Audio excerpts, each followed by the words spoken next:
All right, guys, welcome to the Footy Battle, where we discuss developing stories around the world of football. And I've got some massive news that's shaking up the European competitions.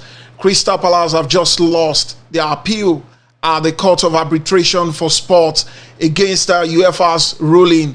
And this means that they will be dropping down to the Europa Conference League instead of the UEFA Europa League.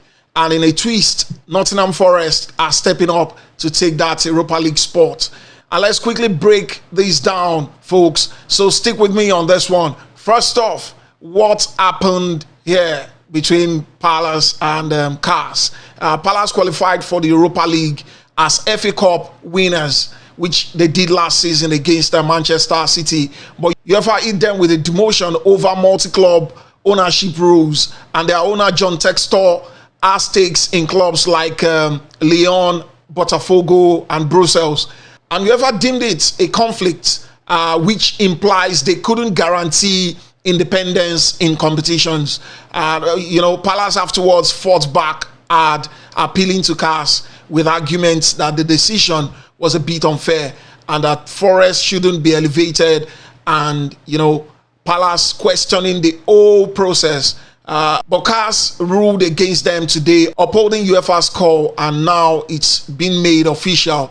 So Palace in the Conference League, Forest in the Europa League. I mean, it's a big blow for the Eagles, especially after their strong domestic showing last season. And here's my take and my opinion on this one. Of course, it's a gut-wrenching thing for Palace fans, and no doubt the Europa League brings prestige, bigger crowds, more revenues, and we are talking about millions in prize money and TV deals that Conference League just doesn't match with. And going forward, the decision could impact player retention too. Stars like Eberechi Eze, Jean-Philippe Mateta, and of course Maguire might think twice about staying if European nights feels like a step down for them. And of course, on the flip side, Forest fans must be buzzing that they finished 7th, abided by the rules, and now getting a deserved upgrade. And I just feel the UEFA's multi-club rules are there to protect integrity. But this feels very harsh on Crystal Palace, who didn't even have another club in the same competition yet. So it's just another reminder of how ownership structures are brought under the microscope these days.